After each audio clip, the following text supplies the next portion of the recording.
Okay, so we are in lesson 15. And I think I counted 9 people. Let's see, 58, 70, I think, if I did the arithmetic correctly.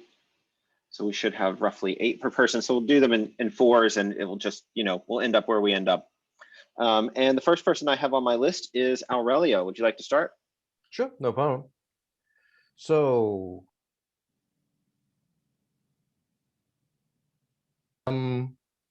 Ukera and Heike, a poor widow. Yes, a poor widow.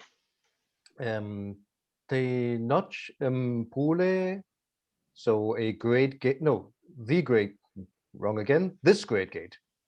This great gate. This great gate, good. Yeah. Uchemchal and Pistos, a faithful servant. Yep. And Viro in Dicaios, a just king. Just king. Yeah, great.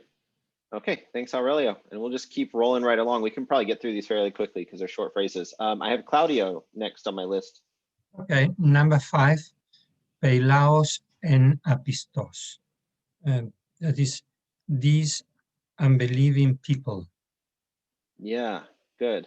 These unbelieving people. This unbelieving people. I think either English translation is correct. This unbelieving people or these unbelieving people, because people in English has this weird quality of being both singular and plural. In a lot of languages, actually, it has that quality. In Coptic too, I think it sometimes has that, where it's kind of like no one can quite decide whether it's singular or plural. You would choose, or at least I would choose, this unbelieving people in a more formal context and these unbelieving people in a less formal context, just because we don't really use people in the singular except in like, higher rhetorical registers, like a literary type scenario. Okay,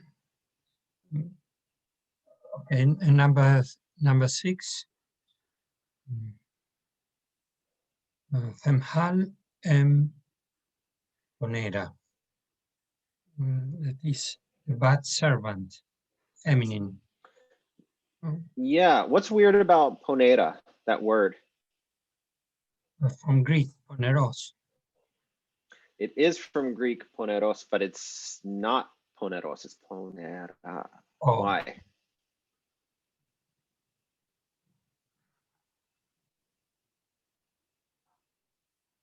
I don't remember. It's neutrum. It's actually not neutral either. So we could have, I would expect poneros here in most Coptic sentences. I would not expect poneron, because then it would be referring to an inanimate object and not a person. But even though the noun is feminine, we have temhal, which is the female servant. We would still expect the Greek masculine singular adjective most of the time. I would say, I don't have any numbers, but just like based on experience, I would say 95+% of the time, it's going to be the Greek masculine singular, even if it's feminine noun. And this one, Lambden is wanting you to notice that on occasion, especially when referring specifically to human women, Coptic will use the feminine Greek adjective. And it's probably a case where the derivation is obvious enough that no one has trouble with it. So we talked about this before with cases like, let's see. Wow, now I can't think of a single case where this happens. Like agenda or datum and data. English speakers get that one right. No one says datums. No one converts the word datum into an English word. We use the Latin morphology because that one's obvious enough. But then nobody knows what the plural of some other words are. The only example I can think of is penis. I'm sorry, but penis, no one knows how to make that plural. Like a lot of people say penai or something because that morphology, it's a third declension, and the morphology is just not familiar to people. This is probably a similar case in Coptic where poneros, ponera is just so easy and obvious and well known that people actually do it the Greek way, whereas most of the time they don't actually know what the feminine is and they don't want to guess, so they just use the masculine. I think that's what's happening. Anyway, so it's some you know, deeper history. Okay. Number 7, unoch and hegemon, a great ruler. Yep, a great Oh. ruler. Whoever is copy pasting the whole thing, you should probably wait till later today when I put the answers in there too. Yeah, you can copy paste now, it doesn't matter. Unoch and hegemon, a great ruler. And this one, Yeah. throw a little curveball in there. And merit and a yacht, our beloved father. Our beloved father. Yeah, good. So you notice that this is the possessive article with the suffix pronoun on it, and it's actually going on. It's our beloved father. I guess it's the same in English, but it's going on the quote unquote adjective and not on the noun. But it could go the other way also. It could be pinyote merit is actually probably more likely now that I say it out loud, but either way. Okay, thank you, Claudio. David, would you like to do the next 4? Sure. Number 9, qui and teft. I'm a bit curious about sort of how Coptic actually, what's the literal translation? If it's something this, I read maybe somewhere the small one of fish, something. It's very clunky, but in English it's the small fish, I guess. And yeah, it's, you know, this is going to come up really over and over, especially when we start reading texts. If there's a text that has a construction like this in it, it might be literally impossible to decide exactly what the one correct reading is. So in the Gnostic reading class, we had this one case. Christian, you might remember it. There was like something about like an eagle tree. It was like the tree, and we're like, is it a tree of an eagle, or is it like a tree that's shaped like an eagle, or like what is an eagle tree? And we will definitely find cases like that where it matters that the adjective and the noun are really both nouns, because then you have an ambiguity. So this could be the small one of fish, the small fish.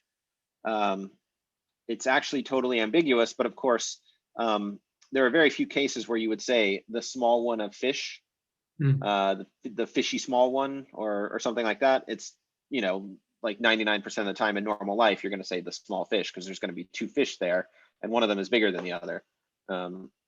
So it truly is ambiguous, but then you just kind of use sensible judgment, like what are people most likely to be talking about. Could it also mean a little bit of fish, like a little piece of fish or something? I've seen that if it's ukui of something, but with the definite article, I'm not sure. Yeah, I'm not sure either. I think that makes sense to me. I guess just like in English, you wouldn't say the little bit of fish as often as you'd say a little bit of fish. Yeah, I think that's true. So like 11 is like that, but not this one. A little bit of fish. Can you guys hear me right now? Yeah. Yep. Yeah. Okay. I'm getting internet connection warnings popping up. Okay. But yeah, and then so you have to use judgment. You have to use the context. So if there's a great fish on a banquet table and someone says, I'm going to have ukui and tevt, they're probably not going to just like go out and try to acquire a smaller fish. They're probably going to have a bit of the fish that's already around, right? Like, so you use sensible judgment like that to figure it out. Once you get into things that are less obvious and less well known, like Gnostic texts where they're describing these kind of otherworldly supernatural entities, then it actually does get really hard, because it could be anything. And then you really have to kind of dive in and discuss what the different possibilities would mean. But yeah, I mean, that's part of why I tell you that they're really nouns, even though, like I said in the previous class, it's kind of a thing where we're like imposing our definitions on the language instead of just letting the language be the way that it wants to be. But it'll come out. Is that one of those cases of being too caught up on exact semantics rather than looking into the next level of what they probably meant? Like is that semantics? I still get caught up in all like the different semantics, pragmatics. But like how in French you would like to say what is it? You say qu'est-ce que c'est, and that literally means what is it that it is, and it's like nobody's going to sit there and ask in a French class for you to translate qu'est-ce que c'est to what is it that it is, Right. It's just going to say it means what is. But like grammatically with the adjectives, I think it is that from Middle Egyptian too, right? Where it's like it is a small one of fish. And that's but then it turns into just meaning a small fish. Yeah, and it does mean a small fish. It's like you can find examples of any language where there's some like elaborate circumlocution for something that nobody even recognizes as such. That's a hard example to come up with, but I don't know if it's really a good comparison. But so the example that comes to mind is like the English phrase chest of drawers, which literally means like a chest, like a large box for storing things of drawers. And I guarantee you, if you ask half of the people in the United States, they will sincerely believe that it's a Chester drawers. Like it's a sort of furniture that was invented in Chestershire in the 1700s or something. Like they just have a totally different perception of what that phrase means because nobody actually analyzes it as a phrase. And I think, I don't know if that's a perfect metaphor, but it's a similar thing that happens when you have Kui and Tebt, where like, if you were to ask you could ask 10 Coptic speakers and probably get 10 slightly different answers, where like literally no one has thought about it that much in their entire lives. As not nearly as much as Egyptologists do, because this is what we do, is we overthink things like this. It's in a sense, it's our job to do that. But we also get carried away sometimes. So yeah. Life is about finding balance. And in this case, I need to find a balance between how much we talk about the little fish and how many other questions we answer. So David, would you like to do number 10? Number 10, Uchale and Heke. I'm thinking either a poor cripple or a crippled poor person. Yep, it's ambiguous. Yeah, that's it. Number 11, Ukui enough. A little meat, some meat. Yeah, probably like a bit of meat in this case, because it's like, it's kind of weird to say a small meat. Although you could say a small steak or something like that. Just depends on the context. And Utello and Save, a wise old woman. Yes, a wise old woman. Okay, Christian, you're up. All right. Nef matetes and pistos. His faithful students or disciples. Yeah, good. Behto and Chale. Is it the crippled or lame horse? Yeah. I don't know. Do we say crippled with horse? I think we would say lame horse. Yeah, the lame horse. Yeah. The lame horse. I mean, what's the difference? I think we only use the word crippled to describe human beings, according to the rules of English. Of course, not correct anymore. that's on the. It's called the Stephen Pinker called it the euphemism treadmill or something, like words for things that people don't want to be rude about tend to get phased out. So the word cripple is not considered politically correct anymore, but that's the definition Lambda gives us, and we're not going to fuss about that too much.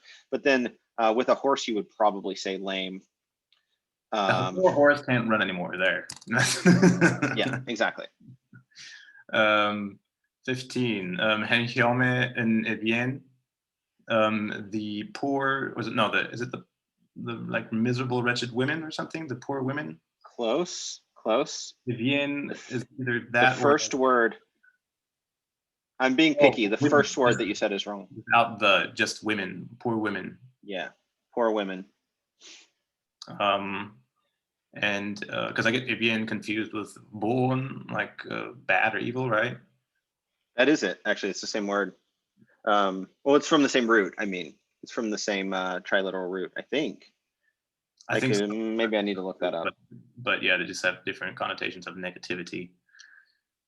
Yeah. And then Dikaios and Rome, like a righteous man. The righteous man. Yes. The righteous man.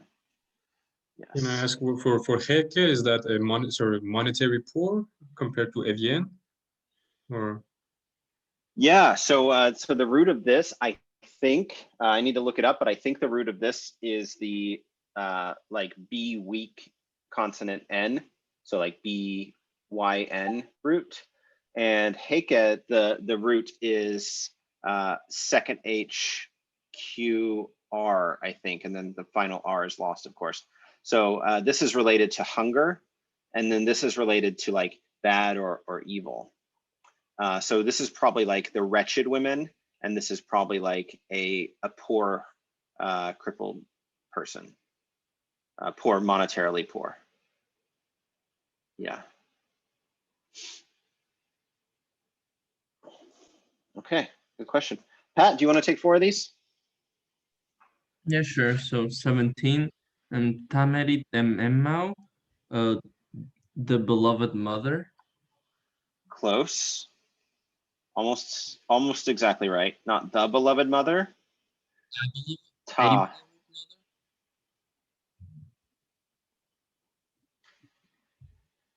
What does this A give us? Oh, my beloved mother. That's it. Yep. My beloved mother.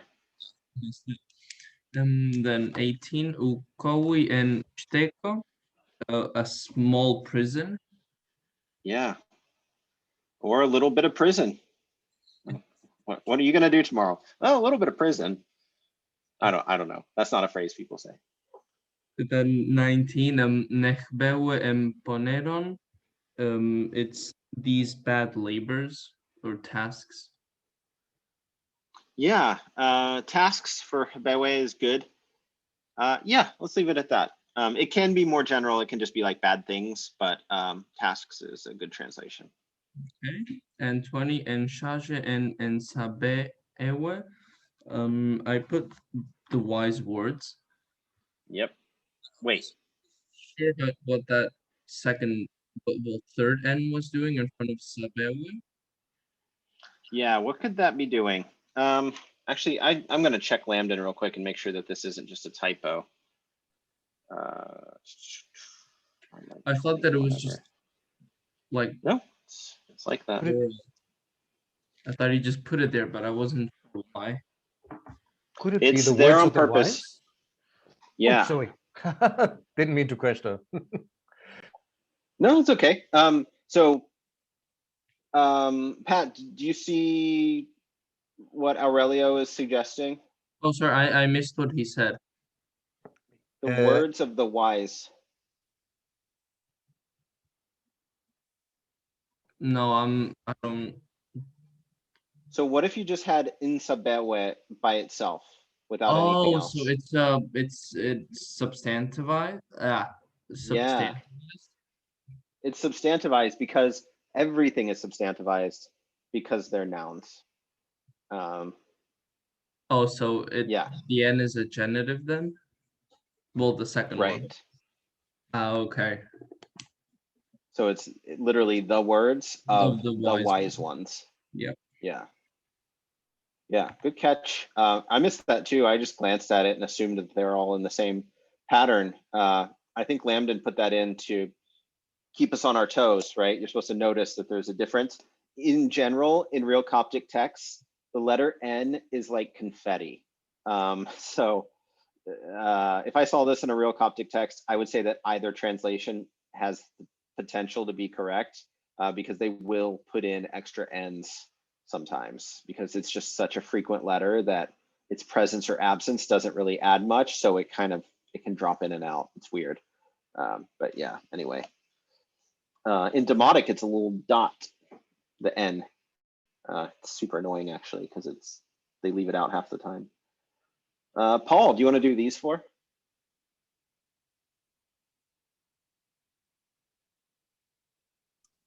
Hi, sorry. So I actually didn't do the homework. I just found it. Oh, that's okay. I mean, I can read them, and if you guys want to translate or however you want to do it. Tell you what, why don't we? We'll move to the next person. Okay. Well, it's really up to you. What do you want to do, Paul? I just don't want to put you on the spot. Yeah, I think it's best to move on to the next person. There are words here and there that like I think I know, but I think it'd be best Let's if do it. I can confirm on my own.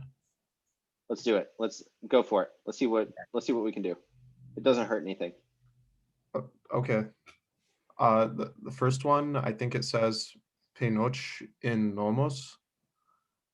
I'm not sure what it means, but I just looked up. Nomos means lawlessness, I think. Anomos means lawlessness. It has that prohibitive alpha at the beginning from Greek. The word nomos in Greek means just law, and you can find it in words like economy or Deuteronomy.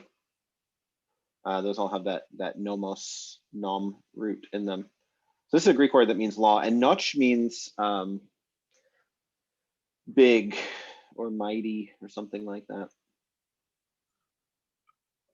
Okay, so I couldn't really fit in like pay in there or the beginning. I can't even begin to imagine what this phrase means. What about just this part of the phrase, noch and nomos? Great lawlessness, or I was thinking great sin, maybe. In this case, nomos is law, so lawlessness would be, where's Coptic? Lawlessness would have this Okay. A at the beginning, anomos, because it's like anti-nomos. But this is just law, so noch and nomos. Okay, so the great law or the great rule. Great law, and then pei means this, masculine singular. Okay, so this great law. This great law, that's it. Cool. Do you know dikaios? No. Well, I'm trying to think of what words. I bet that's in some English words. Can't think of one off the top of my head. But if you've read any, is it in Plato where like Socrates goes on for like 17 hours about dikaiosune? Do I have any classicists here who had to read that crap at any point? It's just mind numbing. I think it's one of the Socratic dialogues. He's just like, what is righteousness? And you're like, I don't know, Socrates, go away. Dikaios means like just or righteous or like morally upstanding. And then save it's related to all of the words for like teaching or not really like teaching and learning. It means wise. So it's so the noun here is save, wise one, and then dikaios means like just or righteous. So what do you think the whole thing together is? The wise, just one. Yeah, or the just wise one. Either way. And then because you have this is the masculine singular save.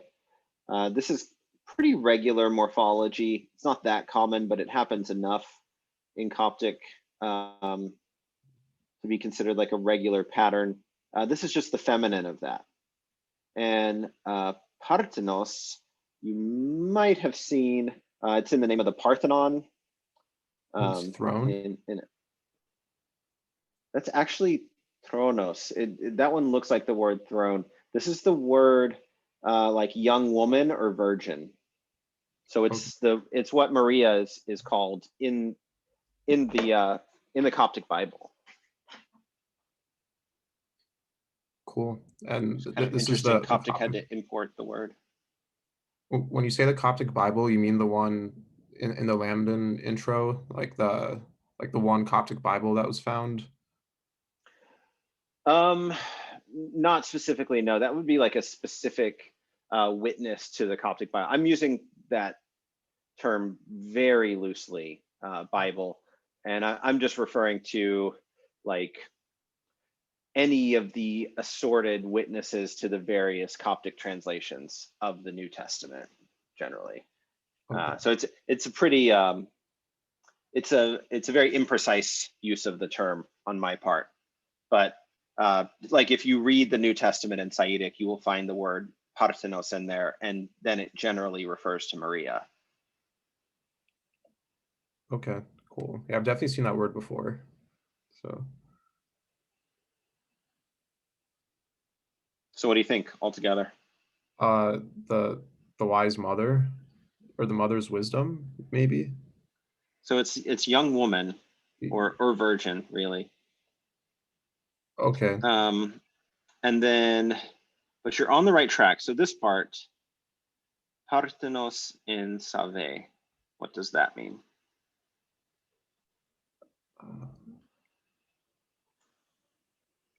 The virgin with wisdom. Yeah. Wisdom. That is literally what it means, the virgin with wisdom, but we're treating these as adjectives. So you could just say the wise virgin. Okay. And then this, you might expect to have this. You might expect an N for the plural article, but the N changes to an M because the word begins with a P. So this is the plural definite article. And it makes the whole phrase plural just by having this one N or M at the beginning. It like cascades through the rest of the subtree of this whole phrase. So it becomes the wise virgins in the plural. In Coptic, plurality is marked on the article, whereas in English, we modify the noun. So there's really no way to quite imitate it in English, but yeah, it's like the plural wise virgins. Cool. Okay, and last one, I promise. Shere, do you know that word? Shere means sun. Yeah, cool. All right. And we had merit before, and it meant. Go ahead. Sorry, I was just gonna ask. I could never tell Shere from like sun and like hail or like praise. Isn't that also Shere? Schleil. Okay. This word means prayer, and praise is smu. Are you familiar with Coptic hymns? Yeah. You know, like it's said pretty often, like Shere Maria or Shere Ne, the saint. Oh, that's the Greek word haire. Yeah, that means like hello. Okay. No.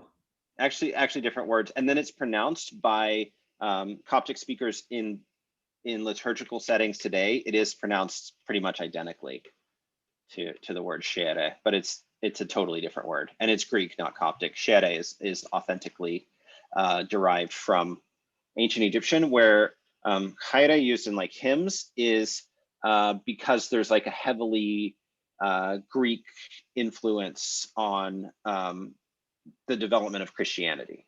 So it's borrowed, and it's markedly Greek. So yeah, it'd be like saying ciao in English today, where like everybody knows what it means, but nobody thinks it's like totally English either. Okay, that's okay. really So this shere is the word sun, as you said, and then this is the word merit that means beloved. But this is this is ta maritimau, so my beloved mother, singular.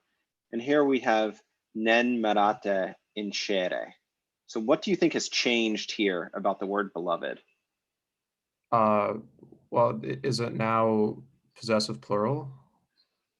Yeah, and who's possessing? Us. Yeah, good. Okay, so if you put the whole thing together, what do you get? Our beloved son. Our beloved. Is it children? Yeah, exactly, children. If it were pen, well, that still wouldn't work. So marate is the plural form of marit. So our beloved son would look like this. So both of these things would change. The article would change to the singular, and then this noun / adjective would also change to be in the singular. So like so many other things, you know, there's different singular and plural forms of these nouns, and this is one that actually has distinct singular and plural forms. Incidentally, so is this. So we might also expect to see and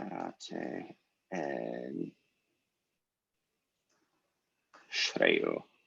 So there actually is a plural. We don't have it here. We just have the singular noun, but then the presence of the plural article is really strong. It makes it plural even if you use a singular noun that's not markedly plural. That's just how Coptic does. All right, thanks, Paul. Again, my apologies for putting you on the spot, but I think it's kind of good. This class is really not, it's meant to remain as open as possible. So I want people to be able to start kind of at any level of preparation and be able to get caught up and still participate. So I really like having you answer them. I'm sorry if I'm, putting you in the hot seat by doing that. But anyway, incidentally, since I'm reminded, and I'm going to plug this like every single Saturday, the late Egyptian class, the hieroglyphic Egyptian class, which is coming eventually, will have a Coptic requirement. So in order to sit where you guys are sitting and participate in that class, there will be a Coptic entrance exam. So yeah, just FYI, brush up on your Coptic. With that in mind, shall we have a little like a little catch-up study session for the people that joined more recently, because we're already on chapter like 20 something? Could be kind of a bummer. Oh, you know we will. Okay, good. You know we will. Also people can just like email me at any time, and I'll if you want to spend some time kind of quickly doing some catch up and going through the exercises, I'll happily do that with anybody. We'll just set up a time to do that. So yeah, just shoot me an email or send a message on Discord or whatever, and we'll figure that out. Did I just say GT? Is it your turn, GT? Sure. So, Pamiishe n Aspistos, the unbelieving crowd. Good. Pefshere in Calais, his crippled son. Good, yeah. Nirmaiwe in Hike. The tears of the poor. This one is confusing because there's another one where it had the two articles. Yeah. It is the tears. How do you say Remyowe? En Remyowe. And en Heke. Yeah, it's always confusing when you have just this like vowel salad and you have to like parse it and figure out which ones are consonants and which ones are vowels. But in this case, this must be a vowel and this must be a vowel. So we know that these really need to be consonants. And then because we have the superlinear stroke here, we know that this is a syllable. And then this is a syllable. It's Omicron, so it's probably stressed vowel in what was originally a closed syllable. And then this is a syllable. So Rem Yahweh. That gets easier with time. Okay. The tears of the poor. And then Ponidos men nagethos, which would be like the wicked and the good people, or with the good people. Yeah, the wicked with the good, probably just and, honestly. The wicked and the good, like the goats and the sheep. Yeah, probably from a biblical context. All right, great job, GT. If there are no questions about those, we'll go to Dante. Dante, do you want to do 4 of these? U evien en orphanos. So a poor orphan. Yep. Tessime and pistos, the faithful woman or wife. Yeah. It could also be her faithful wife, because you can parse this as tes hime, and hime means wife. Sehime or eshime means woman. It's weird. It's kind of confusing, but like, yeah. So hime is itself a word, so it could be her faithful wife or the faithful woman. Either way. Did they have gay marriage back then? You know, no, not really. Well, we don't know. So there's some people have done research on homosexuality in ancient Egypt, and there's plenty of evidence for the existence of homosexuality. I think that, and also just common sense. That goes without saying. Yeah, I'm sure. Yeah, like, but be actually being married and same-sex marriages, I doubt. I doubt, but there's this really famous tomb, and what am I going to Google to find this? I can never remember the name of it. Homosexuality in ancient Egypt tomb. It's super famous. These don't look like great sources. Khnumhotep, that's it, and Neochnum. These are like, this is a really famous tomb. I'll just look at photos real quick. This is a really common way of depicting husbands and wives in a like loving embrace. So obviously it's a, what's the word for it? It's kind of a fixed, iconic sort of blocking of the human forms to show that they were in a loving relationship. And this is the way husband and wives are so often depicted. And then we have this tomb with these 2 men depicted this way. And Egyptologists, of course, are like, well, maybe they're brothers. And it's like, they were roommates. Is that a pharaoh's tomb or some official? No, they were. Actually, I think one of them was actually kind of like a beautician. yeah, he was like the barber or something. He was really high up. Well, so he was a really great hairdresser. It's just like, it's too perfect. I mean, I don't mean to stereotypes 3,000 years before modern. I know, I don't want us thinking in terms of stereotypes, but that one is just too perfect to like not at least have a good chuckle over, because it's just like, oh, totally. Some things never change. But I mean, I feel like unless you're really, really motivated to try to explain away the gay, this is a gay couple. I mean, come on, like it just is. And unless you like, these are two dudes who are shown in the typical embrace that's shown between husbands and wives in their tomb, who have a tomb together and were buried together. Like, that's a couple. And then plenty of Egyptologists have tried to cope with their feelings about that in various ways. None successful, in my opinion. Things normally are what they look like. But yeah, so there's some evidence. So in Siwa, until relatively recently, because of like increasing cultural connections with Cairo and the rest of Egypt, homosexuality was practiced openly in Siwa. Like, young men would very commonly have boyfriends, and it was perfectly open and accessible. It was just a thing that young men did. in their culture. And now because of increasing contact with the rest of Egypt and homophobia that's sort of pervasive in Egypt, it's not as common anymore. But so yeah, there was a part of Egypt, a Berber part, but a part of Egypt where homosexuality was openly practiced until modern times. So it's quite likely that it was just kind of a part of the society. In terms of textual mentions, you should really go read some of those papers because they'll have way better research than I have on this. But there are a few textual examples that seem to suggest that homosexuality was just understood as like a part of life. I think also and they weren't prudish. The lines like same how like in Chinese like philosophies, it's like there's a certain order to things just because of the natural balance, and so people might have maybe frowned upon homosexuality because it's like, well, I mean, you know, there's a natural balance, man and woman, but it wasn't because like that's evil, you're going to hell, like in pre-Christian. Yeah, Egypt. and the I'm trying to kill Colab because it's just like killing my computer.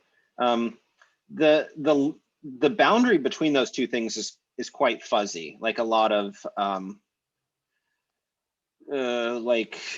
very tense religious ideas come out of like notions of purity and the right way of things and all these things. And ancient Egypt definitely had that. Like the principle of Ma'at is pretty pervasive, and it says there's a right and a wrong way to do things. I think I'm going to leave that topic here because that's a big topic, but there are papers on the studies of homosexuality in Egypt that you can easily find, and it's a really cool topic. Which probably that's a good Discord topic. Okay, where were we? Can someone remind me which? Yeah, turn we're right. it is? B1 and 2 I'm doing next. Okay. So Choment and Choi, 3 boats. Yep. Chomte and Stein, so 3, I don't know, garments, shirts. What? Yeah, coats. I can never remember which Stein. is what. I think Stein is like roughly the equivalent of the word coat. Oh, okay.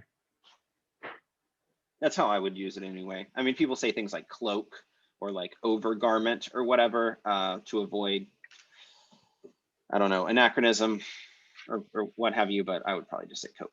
So what's the difference between Choment and Chomte? The gender. Yep. Which one's which? The Choment is masculine and Chomte feminine. Yep. Okay. Cool. Thank you, Dante. And let's see, I think we're rolling back around. Aurelio, do you want to take 4 of these? You get the cute one. Sure thing. I have a question on that one too. So let's see. The Shomet in Ho, these 3 days. Yeah. Masculine numeral there. Fto and heute. So definite possibility for shirts. Okay. Now there's a very suggestive picture underneath. Yeah. I'm wondering though, the hyena is female. Shouldn't that be Fto and heute, or can I use the masculine numeral with a? Damn it, Aurelio, you got me. I don't know. Yeah, probably want to be this. I'm just going to change it. Ah, okay, that works. Okay, so then it becomes for hyenas. Yeah, definitely for hyenas. I think the word hoite meaning shirt is also feminine though. That might be a mistake in Lambda. Lambda can be either for the I shirt. see. Let's see, the next one is tricky as well. Pifto and toe. So and toe. So let's see. That would be simply 4 mountains. Yes. But of course, he's trying to trip you up to think that it means his mountain of mountains or something like that. Which I guess and it does. Could it mean like his mountain monastery or something like that? Or yeah, absolutely. Good point. His mountainous mountain. It's an absurd phrase in English, and it's kind of an absurd phrase in Coptic too. But yeah, his The four mountains, sorry, The four mountains, let's just is go the with most that. likely. Right, little Yeah. reminder there that becomes pe when you have two consonants following. And then Right. finally, Ptoi and Krera. So 4 widows and the female Yes. numeral used. Yes. Okay. Good job, Aurelio. Claudio, 4 more. Okay, number 7. Riftoe en entole. These 4 commandments. Yeah, good. Number 8. Ua em monacos. 1 monk. Good. Number 9. Way em pule. 1 gate. Yep. And number 10. Snauch, snau. Snau, snau. 2 fetters. I'm sorry, can you say that again? 2 fetters. Yeah, good. All right. Okay, let's see. David, do you want to take 4? We're going to roll along a little quickly because we're coming down to the wire. Okay, 11. Beval snau. His 2 eyes. Good. 12. Rompesente. 2 years. Mm-hmm. Ebot snau. 2 months. Mm-hmm. And Petiu and Evot. I have to remember it. So 5. These 5 months. Yeah, very good. These 5 months. Okay, and we'll just keep on moving. If anyone has a question, just jump in and ask it. But for now, Christian, do you want to do these 4? Yep. All right. 15. Tiu and Kui and Joy. 5 little boats. Yep. Tiu and Rome and Agathos. 5 good men. Sime Sinte and Agathos. 2 good women. Yep. And Pros now 2 kings. Close? The 2 kings? Yeah, that's it. Okay. The 2 kings. Oh, so but it's not an Ros now then. It's just Pros. Yeah.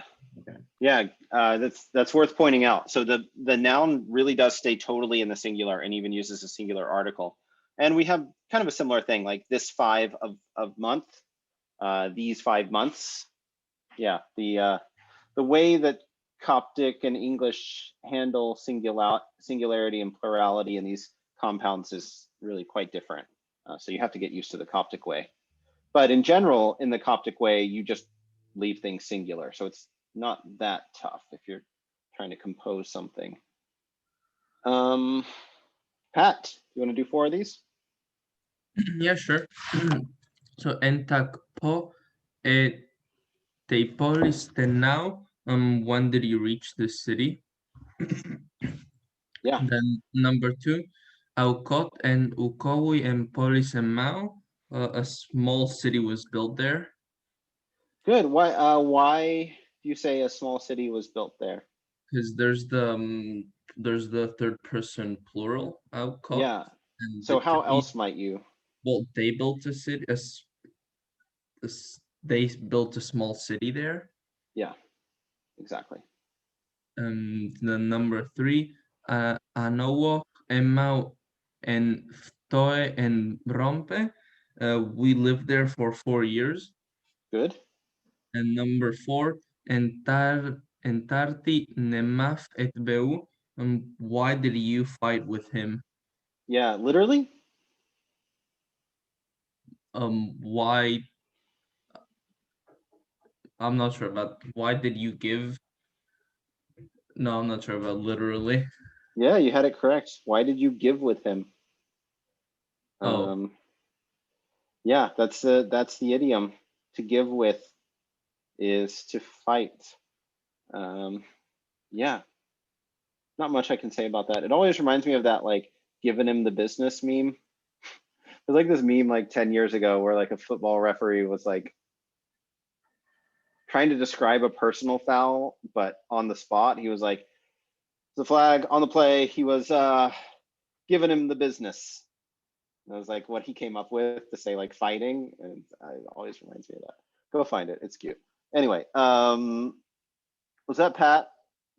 Did I just call on you, Pat? Yep. Okay, I thought so. GT, do you want to do 4? Okay. I've been. I didn't do my homework this week, so for my last set of words, I was doing them on the fly, and these ones are, I think, too complex. Let's see how it goes. Let's give it a shot. Well, I can say it at least. Yeah. Upe something. pran pitime entatetin po edof in teshi etimau. Okay, so we'll go through real quick, and I'll give you any words that you don't know. So just tell me when. The was like what or where? So he is. What is he? That What's this word? pe or pran. The name. Oh, what is the name him in he made the town? Mhm. The what is the name of him in the town? Just what is the name of the town? What is the name Pepperon of the town? This part gets a little weird, but Yeah. Atetin po erof. So po means arrive, like reach. What is the name of the town that y'all arrived from? Or arrived to? Arrived to, yeah, erof, to it. And then ushe means night. So in that night. Yep. You want to put it all together real quick? What is the name of the town that you arrived to in that night? Good. Yeah. See, you crushed it. It's not that bad. Sheena in saw means to search for. Okay. So who is the one you searched for? Or who is one he searched for, rather? Yeah. Still not quite. So Nim Pentov Shine is who is the one who he searched, and then in Soi, what is the E at the end? Oh, who searched for me? Yeah. Yeah. So this is the thing where like the pronoun is always repeated in the relative. So it can be who is the one that he searched for? Nim Pentov Shine in Sof, who is the one who he searched for?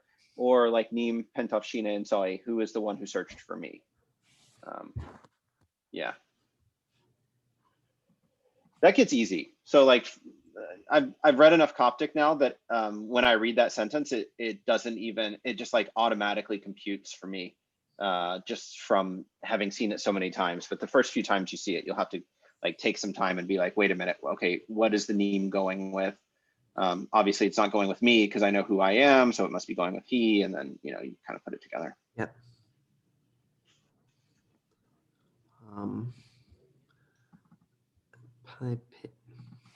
What's the pi doing here? Pi pe is like this is. Oh yeah, so